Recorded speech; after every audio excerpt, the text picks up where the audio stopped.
And a good Sunday morning to you. I'm Andrea Oliver. So excited to join you for Polk County today on this Sunday.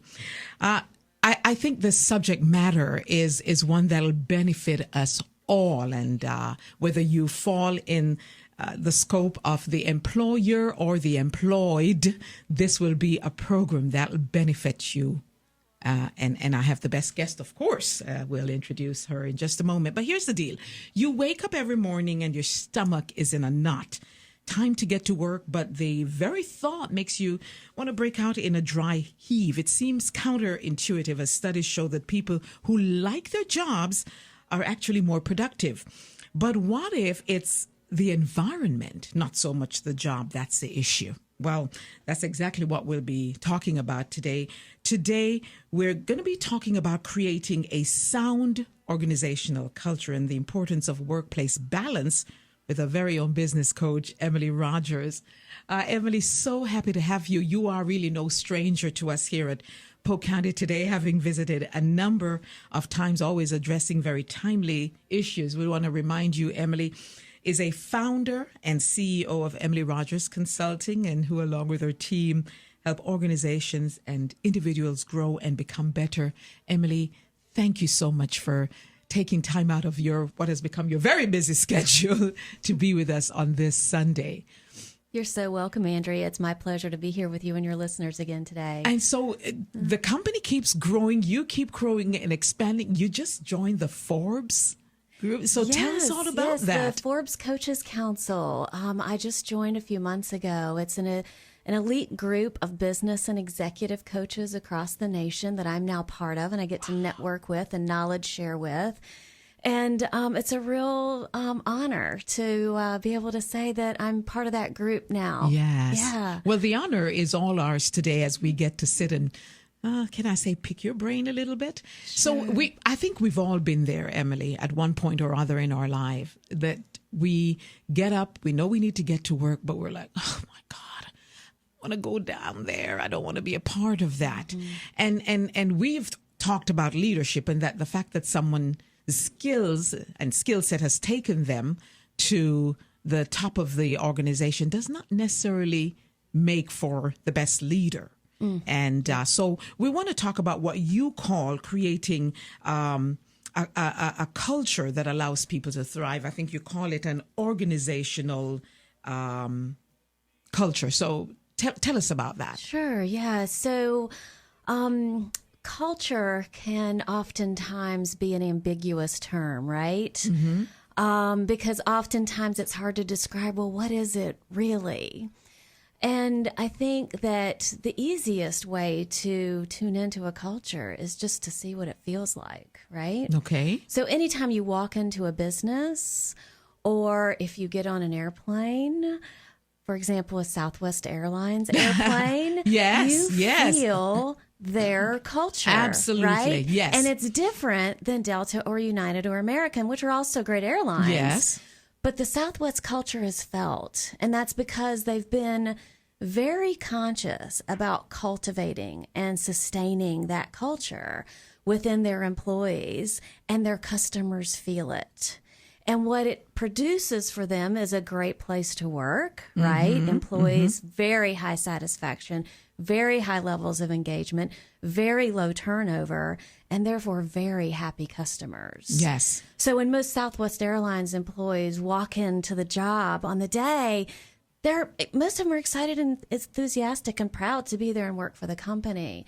What you're describing is a culture that probably hasn't been consciously cultivated. Yes. That has just kind of happened by chance and likely isn't healthy, which makes a tough work environment for everybody. And since this is so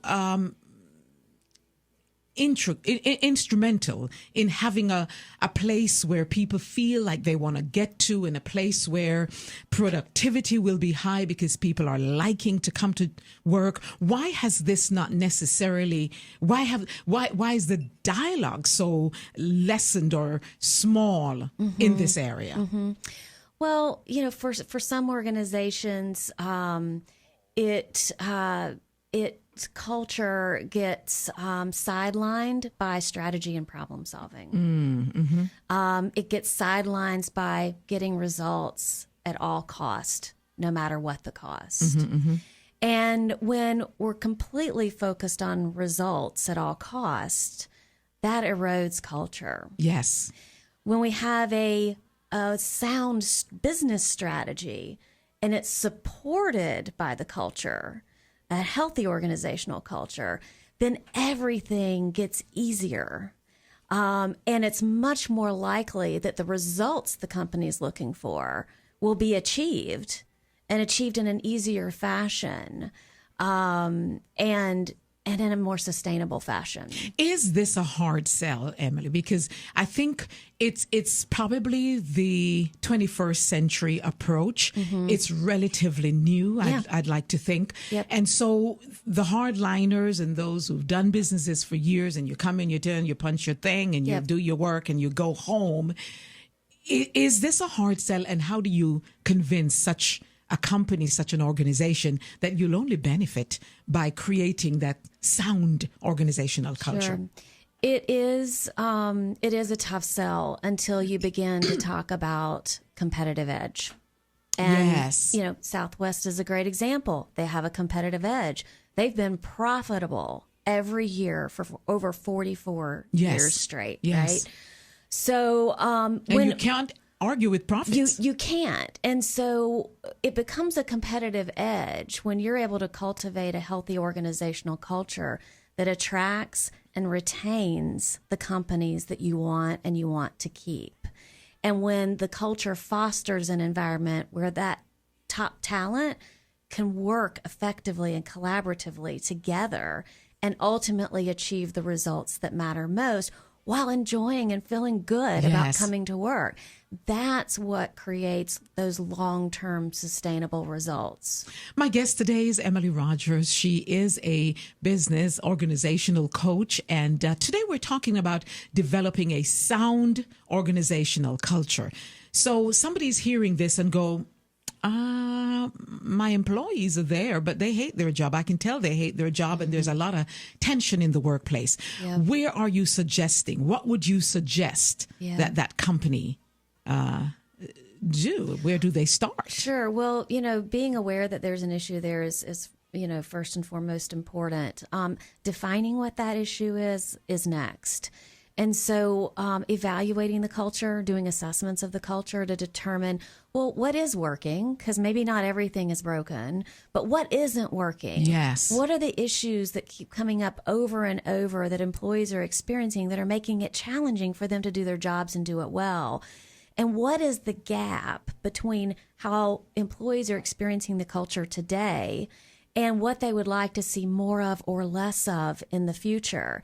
And it's in those gaps that appear in assessments that direct the conversations that help us understand where we need to focus our attention. Sounds like a lot of truth serum. And I think sometimes it's very difficult to, by yourself, get that truth serum. So it sounds to me like this is going to take additional help, outside help, even a coach. Yes, to help navigate that. That is a role coaches and business consultants often play, is helping to assess the culture, what's working, what's not, and helping the leaders develop a plan to improve what needs to be improved. The organizational culture starts at the top. Leaders create the weather patterns in organizations, as I always like to say. And so is it stormy and raining all the time? Or is it at least partly sunny with a few light sprinkles here and there, right? Which sounds like life to me. Yes, it is like life. And, there's a misperception that healthy organizational cultures are always happy, harmonious places to be, and that's not necessarily true. Because in order to solve hard problems together as a team, your team has to be energized, they have to be engaged, and they have to be willing to engage in unfiltered debate. And that isn't always happy and harmonious.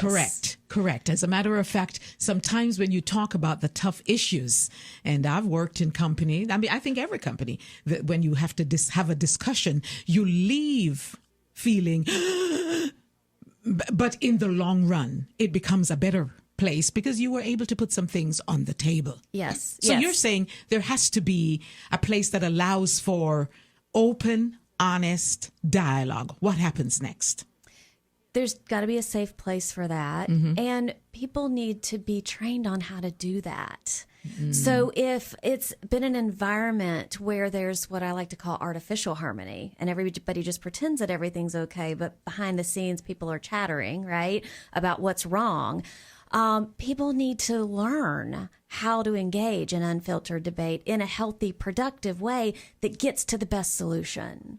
And so a coach can oftentimes help with that as well. Well, let's talk about leadership again, because I think, and you said it clearly, that where that leader is and how they view their role and creating that culture will be instrumental in what happens there. So let's talk about that leader and how beneficial to a company it is to have someone in place that not only is there because their skill set got them there, but because they are leaders who help to grow the company. Yes, yeah.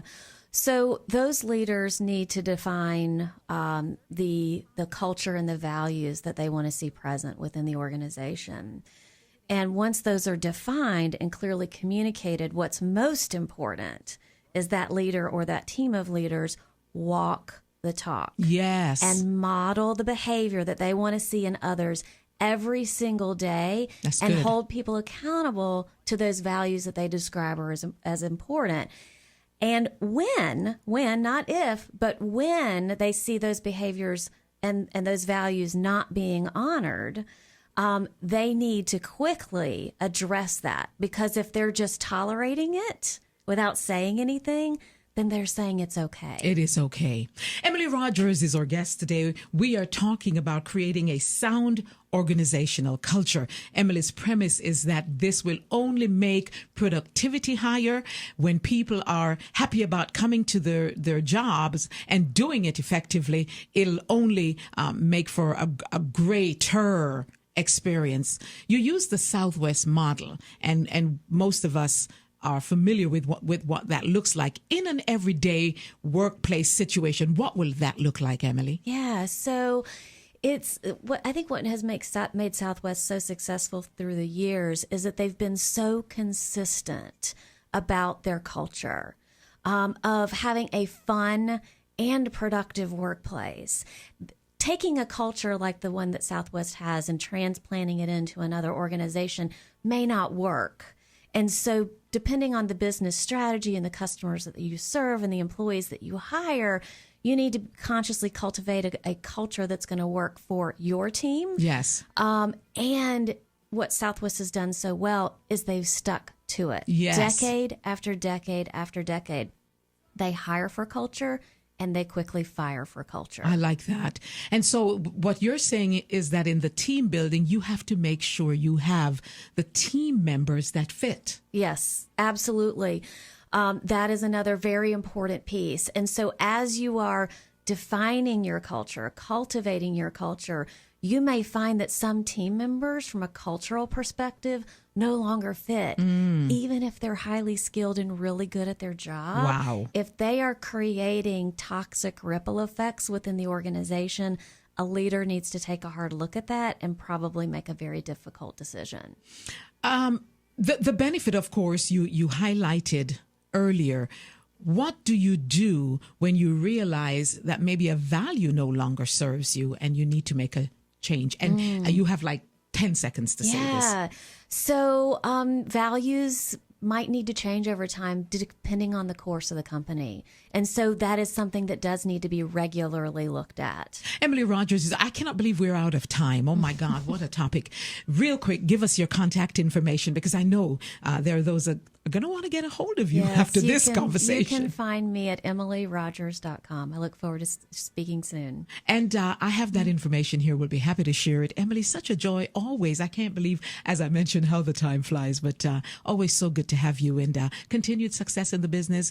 You'll be coming back, of course, real soon, and we'll talk to you again next week.